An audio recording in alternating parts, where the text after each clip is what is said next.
پھر آپ سبھی کا استقبال کرتے ہیں آپ کے اپنے یوٹیوب چینل اسٹڈی وتھ توصیف انور پر۔ ہم لوگ پڑھ رہے تھے کلاس 12 اردو یعنی کہکشاں کا جو پہلا چیپٹر ہے اس کو ہم لوگ پڑھ رہے تھے، اور ہم لوگوں نے پہلے ویڈیو میں ان تمام چیزوں کو پڑھ لیا تھا کہ خاکہ کیا ہے، خاکہ کے بارے میں بہت سی چیزیں ہم لوگوں نے جان لی تھی، اور اردو ادب کا جو ایک صنف خاکہ ہے اس کے بارے میں مکمل جانکاری ہم نے اپنے یوٹیوب چینل کے فرسٹ ویڈیو میں ڈال دیا تھا۔ اگر آپ نے نہیں دیکھا ہے تو ویڈیو کا لنک ڈسکرپشن باکس میں ڈال دیا جائے گا، آپ وہاں سے دیکھ لیجیے گا۔ آج ہم مرزا فرحت اللہ بیگ کے بارے میں پڑھیں گے، مرزا فرحت اللہ بیگ کے بارے میں پڑھیں گے، اور آپ کو یہ معلوم ہے کہ مرزا فرحت اللہ بیگ کون ہیں۔ آپ کو اسی دن بتایا گیا تھا کہ مرزا فرحت اللہ بیگ وہی ہیں جنہوں نے اردو کا پہلا خاکہ لکھا ہے۔ مرزا فرحت اللہ بیگ وہ ہیں جنہوں نے اردو کا پہلا خاکہ لکھا ہے۔ آئیے آج ان کے بارے میں پورے طور پر جانتے ہیں۔ مرزا فرحت اللہ بیگ کے بارے میں سب سے پہلا سوال آپ سے یہ پوچھا جائے گا کہ اردو کے پہلے خاکہ نگار کون ہیں؟ کیا پوچھا جائے گا؟ اردو کے پہلے خاکہ نگار کون ہیں؟ تو آپ جواب دیجیے گا کہ اردو کے پہلے خاکہ نگار مرزا فرحت اللہ بیگ ہیں۔ اردو کے پہلے خاکہ نگار کون ہیں؟ تو مرزا فرحت اللہ بیگ ہیں۔ دوسرا سوال آپ سے یہ پوچھا جائے گا کہ مرزا فرحت اللہ بیگ نے کیا لکھا ہے؟ تو آپ کہیں گے اردو کا پہلا خاکہ لکھا ہے۔ اور پھر تیسرا سوال اس کے بارے میں پوچھا جائے گا کہ مرزا فرحت اللہ بیگ نے اردو کا جو پہلا خاکہ لکھا وہ کن کے بارے میں لکھا تھا یا کس پر لکھا تھا؟ تو یاد رکھیے گا مرزا فرحت اللہ بیگ نے اردو کا پہلا خاکہ اپنے استاد ڈاکٹر نذیر احمد پر لکھا تھا، جس کا نام ہے نذیر احمد کی کہانی، اور وہی آپ کے نصاب میں شامل ہے جس کو آج ہم لوگ پڑھیں گے۔ تو پڑھنے سے پہلے ہم پہلے رائٹر کے بارے میں یعنی مرزا فرحت اللہ بیگ کے بارے میں پڑھیں گے اور جانیں گے کہ مرزا فرحت اللہ بیگ کون ہے۔ ایک بات میں آپ کو بتاتا چلوں کہ جب بھی ہم کسی بھی رائٹر کو پڑھیں گے تو 4 چیزیں ہم پڑھیں گے۔ سب سے پہلے ہم کسی بھی رائٹر کی پیدائش کو جانیں گے، وہ کب پیدا ہوئے، کہاں پیدا ہوئے، ان کے والد کا نام کیا تھا، ان کے بھائی بہنوں کا نام کیا تھا، اور ان کے پورے خاندان کے بارے میں جانیں گے۔ اور دوسری چیز جو ہم جانیں گے ان کی تعلیم و تربیت کے بارے میں جانیں گے، اور تیسری چیز جو جانیں گے وہ ہم جانیں گے ان کی حیات و خدمات کے بارے میں، اور انہوں نے کہاں حیات و خدمات میں ہی ہم جانیں گے انہوں نے کہاں جاب کیا تھا، انہوں نے کیا کام کیا تھا، اور کون کون سے ایسے خدمات ہیں جن کو ہم کو یاد رکھنے کی ضرورت ہے، ان کی شادی کہاں ہوئی تھی، یہ تمام چیزیں۔ اور چوتھی چیز میں وہ جو ہم سب کو آئے گی یعنی موت کے بارے میں ہم جانیں گے، اور چوتھی چیز ہے وفات۔ یہ 4 پوائنٹ ہیں۔ آئیے ہم پہلے پوائنٹ سے جانتے ہیں، یعنی پہلی چیز ہے پیدائش۔ تو پیدائش میں جب آدمی کی پیدائش ہوتی ہے تو ان کا نام آتا ہے، اور ان کا کوئی ایسا نام ہوتا ہے جو اصل نام ہوتا ہے، کچھ نام نک نیم ہوتے ہیں۔ تو ان کا اصل نام تھا مرزا فرحت اللہ بیگ۔ پورا نام اور اصل نام ان کا کیا تھا؟ ایک سوال پوچھا جائے گا مرزا فرحت اللہ بیگ کا پورا نام بتائیے، تو یاد رکھیے گا مرزا فرحت اللہ بیگ کا پورا نام فرحت اللہ بیگ ہے، اور مرزا فرحت اللہ بیگ کی پیدائش اگست 1885 عیسوی میں ہوئی۔ کب ہوئے میرے بھائی؟ بولیے میرے ساتھ، اگست 1885 عیسوی کو مرزا فرحت اللہ بیگ پیدا ہوئے۔ کہاں پیدا ہوئے؟ تو اس جگہ کا نام تھا محلہ چوڑی والان دہلی۔ کہاں؟ محلہ چوڑی والان دہلی۔ تو آپ کہہ سکتے ہیں جس کو جائے پیدائش مرزا فرحت اللہ بیگ کی جائے پیدائش کہاں ہے؟ تو محلہ چوڑی والان دہلی ہے۔ امید ہے کہ یہ یاد ہو گیا ہوگا۔ اب جانتے ہیں ان کے والد کے بارے میں۔ تو مرزا فرحت اللہ بیگ کے والد کا نام ہے مرزا حشمت اللہ بیگ۔ کیا نام ہے؟ بولیے میرے ساتھ، مرزا حشمت اللہ بیگ۔ اور ان کی والدہ کا نام مشرف جہاں بیگم ہے۔ آپ اپنے اسکرین پر دیکھ سکتے ہیں ان کی والدہ کا نام کیا ہے؟ مشرف جہاں بیگم ہے۔ اور تھوڑا سا ان کے بارے میں ڈیٹیل سے جانتے ہیں، کیونکہ آپ یاد رکھیے گا جو پہلا چیپٹر ہے نا تو ان کے بارے میں تھوڑا سا زیادہ پوچھ لیا جاتا ہے، اس لیے یاد رکھیے گا ان کے دادا کا نام عبداللہ بیگ ہے، اور ان کی پھوپھی حسن جہاں بیگم ہے۔ اب بولیے گا سر حسن جہاں بیگم کے بارے میں کیوں پڑھیں؟ کیونکہ مرزا فرحت اللہ بیگ جب پیدا ہوئے تو وہ ابھی صرف 10 ہی دن کے تھے کہ ان کی والدہ کا انتقال ہو گیا، یعنی ان کی تربیت کرنے میں ان کی والدہ کا کوئی بھی یوگدان نہیں ہے۔ ان کی والدہ نے ان کی پرورش نہیں کی تھی، بلکہ ان کی پرورش کی ان کی پھوپھی نے، کیونکہ انہوں نے جب پرورش کی تو ان کا نام یاد رکھنا ضروری ہے، اس لیے ان کی پھوپھی کا نام یاد رکھیے گا، حسن جہاں بیگم نے ان کی پرورش کی تھی۔ یہ پہلا پوائنٹ ہے۔ دوسری چیز جو ہے وہ ہے تعلیم و تربیت۔ ابھی ہم صرف آپ کو شارٹ چیزیں بتا رہے ہیں، جو امپورٹنٹ ہے وہ بتا رہے ہیں، پھر ان کو پورے ڈیٹیل سے بھی نیچے پڑھیں گے۔ تعلیم و تربیت میں ان کی اگر یاد رکھیں گے تو تعلیم ان کی BA تک ہوئی ہے۔ کہاں تک ہوئی ہے؟ BA تک۔ اور انہوں نے 2 شادیاں کی ہے، پہلی شادی حمیدہ سلطانہ سے اور دوسری نسیمہ سلطانہ سے۔ آئیے تفصیل سے اس کو جانتے ہیں۔ مرزا فرحت اللہ بیگ کے بارے میں کہا جاتا ہے کہ مرزا فرحت اللہ بیگ کے جد امجد مرزا افضل بیگ بدخشاں سے ترک وطن کر کے آئے تھے۔ ترک وطن کا مطلب میں آپ کو سمجھا دوں۔ ترک وطن کا مطلب ہوتا ہے میرے بھائی، ترک وطن کہتے ہیں وطن چھوڑ کر آنا، یعنی کسی دوسرے دیش سے آنا۔ ترک وطن کس کو کہتے ہیں؟ وطن چھوڑ کر آنا، یعنی کسی دوسری جگہ سے آنا اور دوسری جگہ سے کہیں پر جا کر بس جانا۔ تو یہ بدخشاں ایک جگہ ہے، وہاں سے کیا ہوئے تھے؟ ترک وطن کر کے ہندوستان آئے تھے، اور ہندوستان میں آ کر اس زمانے میں شاہ عالم ثانی کی بادشاہت چل رہی تھی۔ یہاں پر کس کی؟ تو شاہ عالم ثانی کی۔ شاہ عالم سیکنڈ جو تھے ان کی بادشاہت چل رہی تھی،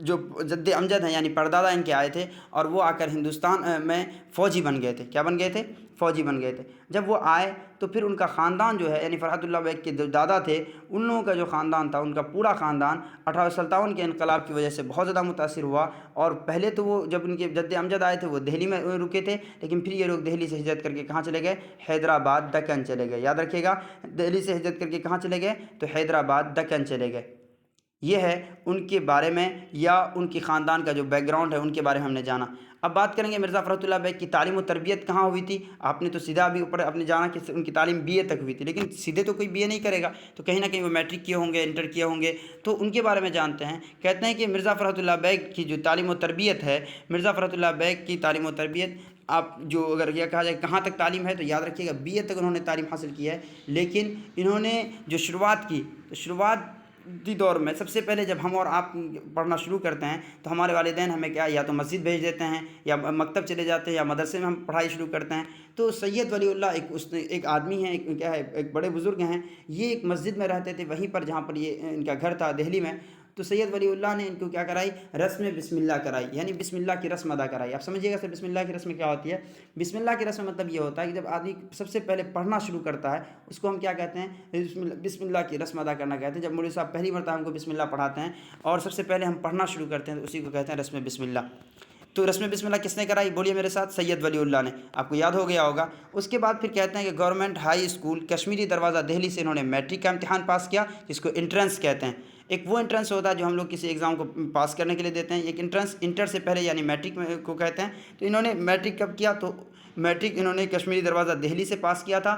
اور کہاں انہوں نے اس کے بعد کیا کیا؟ تو کہتے ہیں 1901 میں ہندو کالج میں داخلہ لے کر 1903 میں انٹرمیڈیٹ کی سند حاصل کی. آپ کو سمجھ میں آ گیا ہوگا کہ 1901 میں انہوں نے میٹرک کیا، اس کے بعد 1901 میں ہی انہوں نے ہندو کالج میں داخلہ لیا اور 1903 میں انٹرمیڈیٹ کی سند حاصل کی. پھر انہوں نے سینٹ اسٹیفنس ایک کالج ہے وہاں سے انہوں نے بی اے کی تعلیم حاصل کی. اور اس کے آگے بھی تھوڑا سا جانتے ہیں کہ انہوں نے ایم اے میں ایڈمیشن تو لیا تھا لیکن ایم اے پورا نہیں کر پائے تھے. اس لیے ان کی تعلیم اگر آپ سے پوچھا جائے گا کہ بتائیے مرزا فرحت اللہ بیگ کی تعلیم کہاں تک ہے، تو میرے بھائی یاد رکھنا ان کی تعلیم کہاں تک ہے؟ بی اے تک ہے. بی اے سے آگے مت بولیے گا کیونکہ وہ پڑھائی پوری نہیں کیے تھے. اب کہتے ہیں جس طرح سے اور بچوں کی خواہش ہوتی ہے اور بچوں کا شوق ہوتے ہیں تو خود مرزا فرحت اللہ بیگ بھی دوران تعلیم ہے نا بہت سی چیزوں کے شوقین تھے، جیسے کہ کرکٹ، ٹینس وغیرہ کھیلوں کے بہت زیادہ شوقین تھے. آپ نے جانا کہ مرزا فرحت اللہ بیگ جو ہیں، مرزا فرحت اللہ بیگ کی تعلیم و تربیت کہاں تک ہے؟ تو بی اے تک ہے. اور مرزا فرحت اللہ بیگ کو اپنے وقت میں ہے نا کرکٹ سے، ٹینس سے، ان سب سے بھی دوستی تھی، تمام کھیلوں سے ان کو دلچسپی تھی. اب جانتے ہیں مرزا فرحت اللہ بیگ کی حیات و خدمات. اپنے اسکرین پر دیکھیے. حیات و خدمات کا مطلب ہوا ایک تو وہ انہوں نے جو زندگی گزاری وہ، اور دوسری چیز حیات و خدمات میں آپ جانیں گے مرزا فرحت اللہ بیگ کے بارے میں انہوں نے کون سا کام کیا، پڑھنے کے بعد انہوں نے کیا کیا کیا. اور دوسری چیز آپ کہیں گے مرزا فرحت اللہ بیگ نے تلاش معاش کے لیے کون کون سے کام کیے، اپنے گھر چلانے کے لیے کون کون سا کام کیا، اور پھر کون ایسے کام ہیں جس کی وجہ سے ہم ان کو یاد رکھتے ہیں، ان کے کون سے خدمات ہیں، ان سب کو جانتے ہیں. حیات و خدمات میں آپ دیکھیے، حیات و خدمات میں سب سے پہلے یہ کہیں گے کہ جب وہ پڑھ کر وہاں سے آئے تو سب سے پہلے فرحت اللہ بیگ پڑھ کر، کیونکہ ان کا پورا خاندان حیدرآباد آ چکا تھا، اس لیے فرحت اللہ بیگ بھی تلاش معاش کے لیے حیدرآباد آ گئے. کہاں آگے بولی تو حیدرآباد آئے. کیا کیا حیدرآباد میں آ کر؟ تو حیدرآباد آ کر انہوں نے انگریزی کی تعلیم شروع کروا دی، یعنی انگریزی پڑھانے لگے اور انگریزی کے معلم بن گئے. معلم کا مطلب سمجھیے، معلم جس کو ہم کیا کہتے ہیں؟ ٹیچر کہتے ہیں. کیا کہتے ہیں بولیے تو؟ ٹیچر کہتے ہیں. اسی کو ہندی میں کیا بولتے ہیں؟ شکشک بولتے ہیں. آپ جانتے ہی ہیں. اور کہتے ہیں کہ مرزا فرحت اللہ بیگ انگریزی کے معلم بنے، لیکن 1908 میں انہوں نے ہائی کورٹ کے مترجم کا امتحان پاس کیا اور 1908 میں یہ ہائی کورٹ کے مترجم بن گئے. اور 1910 میں جوڈیشل کا امتحان پاس کر کئی عہدوں پر ترقی کرتے ہوئے 1939 میں انسپیکٹنگ افسر بنے. تو یہ سب سوال بہت امپورٹنٹ ہے. انہوں نے امتحان کب پاس کیا، وہ انسپیکٹنگ افسر کب بنے؟ تو وہ انسپیکٹنگ افسر 1939 میں بنے اور اس میں اسی سیٹ پر رہے اور انسپیکٹنگ افسر کے عہدے سے انہوں نے 1942 میں وہ انسپیکٹنگ افسر کے عہدے سے سبکدوش ہو گئے.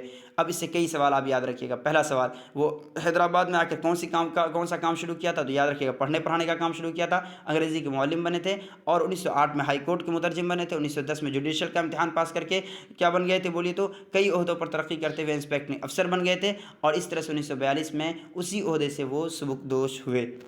اب بات کرتے ہیں کہ جب آپ جانتے ہیں جب آدمی کی جاب لگ جاتی ہے تو پھر ان کے کیا ہے ان کے گھر والے ان کی شادی کرا دیتے ہیں. تو اسی طرح سے مرزا فرحت اللہ بیگ 1908 میں تقریباً ہائی کورٹ کے مترجم بن گئے تھے. اسی وقت 1908 میں مرزا کی شادی ان کے چچا ساجد بیگ ان کے چچا سے یعنی ان کے چچا کی جو بیٹی ہے ان سے ہو گئی تھی. مرزا فرحت اللہ بیگ کی شادی ان کے چچا ساجد بیگ کی بیٹی سے ہوئی, اور وہ بھی ایک نہیں بلکہ 2 بیٹیوں سے. آپ پوچھے گا سر ایک ساتھ نہیں بلکہ کیا ہے, جب ایک بیٹی کا انتقال ہو گیا تو پھر انہوں نے دوسری بیٹی سے شادی کی جس کا نام آپ کو پہلے بتا دیا, حمیدہ سلطانہ, اور پھر اس کے بعد نسیمہ سلطانہ. امید ہے کہ آپ کو یہ یاد ہو گیا ہوگا. اب دیکھیے جو لاسٹ پوائنٹ ہے اس کے بارے میں ہم جانیں گے, مرزا فرحت اللہ بیگ کی وفات. کہتے ہیں مرزا فرحت اللہ بیگ کا انتقال 27 اپریل 1947 عیسوی کو ہوا. کب ہوا میرے بھائی, بولے میرے ساتھ, 27 اپریل 1947 کو کیا ہوا, مرزا فرحت اللہ بیگ کا انتقال ہو گیا. ہر آدمی جیسے ہی اگر مان لیا آپ کو اچانک کسی کی خبر ملتی ہے کہ فلاں مر گیا تو آپ پوچھتے ہیں کارن کیا تھا, وجہ کیا تھی. تو ان کی بھی ایک وجہ ہے, یعنی عارض قلب کی وجہ سے ان کا انتقال ہوا. کس کی وجہ سے بولیے تو, عارض قلب. عارض قلب مطلب کیا ہوتا ہے, دل کا رک جانا, جس کو آپ ہارٹ اٹیک کہتے ہیں, ہے نا. اچانک دل کا دورہ جو کیا رکنا بند, یعنی دل کیا کرنا, یعنی دل کا جو کام ہے وہ کام پورا نہیں کرتا, یعنی پمپنگ کرنا چھوڑ دیتا ہے. اسی طرح سے جس کو آپ کیا ہے ہارٹ اٹیک کہہ سکتے ہیں. تو ہارٹ اٹیک کی وجہ سے مرزا فرحت اللہ بیگ کا انتقال ہو جاتا ہے. عارض قلب کی وجہ سے مرزا فرحت اللہ بیگ کا انتقال ہوا اور سرائے الہی چمن قبرستان میں ان کو دفنا دیا گیا. اسی لیے کہا گیا کہ سرائے الہی چمن قبرستان میں وہ مدفون ہیں. اس طرح سے آپ نے پڑھا مرزا فرحت اللہ بیگ کے بارے میں, اور مرزا فرحت اللہ بیگ کی جو کیا خاص چیزیں ہیں وہ پوائنٹ آپ کو پہلے ہی پڑھا دیا گیا. اس طرح سے امید ہے کہ آپ کو یہ یاد ہو گیا ہوگا. اب جانتے ہیں کہ ہم مرزا فرحت اللہ بیگ کے بارے میں کیوں پڑھے. یہ سوال میں ہمیشہ آف لائن کلاسز میں کرتا ہوں کہ ہم کسی بھی رائٹر کے بارے میں کیوں پڑھتے ہیں. تو اس لیے پڑھتے ہیں کیونکہ ان کا جو افسانہ, ان کا جو خاکہ, ان کا انشائیہ کچھ ہمارے سلیبس میں شامل ہوتا ہے. اسی طرح سے مرزا فرحت اللہ بیگ کا بھی خاکہ ہمارے نصاب میں شامل ہے جس کا نام ہے نذیر احمد کی کہانی. کیا نام ہے, نذیر احمد کی کہانی. اسی وجہ سے ہم مرزا فرحت اللہ بیگ کے بارے میں پڑھے. تو مرزا فرحت اللہ بیگ نے نذیر احمد کی کہانی ایک خاکہ لکھا ہے جو سب سے زیادہ مشہور خاکہ ہوئی, اور مرزا فرحت اللہ بیگ کو مشہور بھی اسی خاکہ نے کیا. تو گویا نذیر احمد کی کہانی بہت امپورٹنٹ ہے جس کے بارے میں ہم کو جاننا ہے. نذیر احمد کی کہانی میں جو نذیر احمد ہیں یہ کیا ہیں, یہ ایک استاد ہیں, اور جنہوں نے ان کے بارے میں لکھا ہے ان کا نام ہے مرزا فرحت اللہ بیگ جو ان کے شاگرد ہیں. مرزا فرحت اللہ بیگ نے اپنے استاد سے بہت سی چیزیں سیکھی ہیں. جو چیزیں انہوں نے سیکھی, جو چیزیں اپنے استاد کے بارے میں جانا, ان تمام چیزوں کو انہوں نے کیا کیا, انہوں نے ہے نا انہی چیزوں کو لکھا ہے. اور اب آپ یاد کیجئے گا پہلے کلاس میں جب آپ کو پڑھایا گیا تھا کہ خاکہ لکھنے میں کون کون سی شرطیں ہیں, وہ تمام شرطوں کو آپ دیکھیے گا. مرزا فرحت اللہ بیگ نے خاکے میں تمام چیزوں کا استعمال کیا, ہے نا. آنکھوں دیکھے واقعات, کیونکہ انہوں نے خود آف لائن پڑھا تھا, ایسا نہیں کہ آن لائن ٹیچر کو جان رہے تھے. انہوں نے آنکھوں دیکھے واقعات بیان کیا, اور اس کے ساتھ ساتھ انہوں نے وہ تمام چیزیں بتائی جو کہ سچائی تھی, جس میں جھوٹ نہیں تھا. نذیر احمد نے اپنے استاد کا یہ خاکہ کب لکھا تھا, کہتے ہیں یہ خاکہ 1927 میں لکھا تھا. کب لکھا تھا, 1927 میں. اور یہ خاکہ 1927 میں تباہ ہوا, شائع ہوا. تباہ ہونے کے بعد جب یہ شائع ہوا تو لوگوں نے اس کو بہت زیادہ مشہور کیا, لوگوں نے اس کو بہت زیادہ پسند کیا. اور یہ خاکہ پہلی مرتبہ انجمن ترقی اردو ہند کے رسالہ اردو کے شمارہ میں شائع ہوا تھا. یاد رکھیے گا کس رسالہ میں, تو اردو میں. اور سب سے پہلا کس نے چھاپا تھا اس کو, تو انجمن ترقی اردو ہند. انجمن ترقی اردو ہند کے رسالہ اردو کے شمارہ جولائی 1927 میں یہ تباہ ہوا تھا, جسے اردو کا پہلا خاکہ تسلیم کیا گیا. یاد رکھنا, جسے اردو کا کیا سمجھا گیا, پہلا خاکہ تسلیم کیا گیا. اب آپ سے پوچھا جائے گا نذیر احمد کی کہانی کا نذیر احمد کی کہانی کیا ہے, تو آپ کہہ دیجیے گا اردو کا پہلا خاکہ ہے. یاد رہے گا. اب ایک سوال یہ ہے کہ نذیر احمد کی کہانی کا پورا نام بتائیے, یا آپ کمنٹ سیکشن میں بتائیے گا کہ نذیر احمد کی کہانی کا پورا نام کیا ہے, مرزا فرحت اللہ بیگ نے اس کا کیا نام رکھا تھا. آئیے آگے دیکھتے ہیں کیا ہے کہانی. کہتے ہیں نذیر احمد ایک استاد ہیں. اور یاد رکھیے گا خاکے میں بھی جس طرح سے افسانے میں کردار ہوا کرتے ہیں, اسی طرح سے خاکہ میں کردار ہوتا ہے. تو نذیر احمد کی کہانی میں بھی کچھ کردار ہیں. تو آئیے نذیر احمد کی کہانی کا خلاصہ جانتے ہیں اور ان کا کردار جانتے ہیں. نذیر احمد کی کہانی میں جو سب سے پہلا کردار ہے, جو اہم کردار ہے, وہ ہے نذیر احمد کا. اور یہ بھی جانتے جائیے گا ساتھ ساتھ میں نذیر احمد کیا ہیں. تو یاد رکھیے گا نذیر احمد ایک استاد ہے. نذیر احمد کیا ہیں, ایک استاد ہے. اور دوسرا کردار کون ہے, فرحت اللہ بیگ ہیں, جو خود خاکہ نگار ہیں اور جو اپنے استاد کے بارے میں بتا رہے ہیں. فرحت اللہ بیگ کا ایک ساتھی ہے جس کا نام ہے میاں دانی. گویا فرحت اللہ بیگ اور میاں دانی دونوں کیا ہو گئے, شاگرد ہو گئے. مسٹر رضا ایک لڑکا ہے جو مرزا فرحت اللہ بیگ اور میاں دانی کو دیکھتے ہوئے ان کے پاس پڑھنے آتا ہے, اور یہ ہندو کالج کا طالب علم ہے. کس کالج کا طالب علم ہے, ہندو کالج کا. اور ایک نوکرانی ہے جس کا نام ہے بی چماری, جو وہاں پر رسیلی اونگرہ یہ ہوتی ہے. یہی ایک امپورٹنٹ بات ہے اس کے لیے.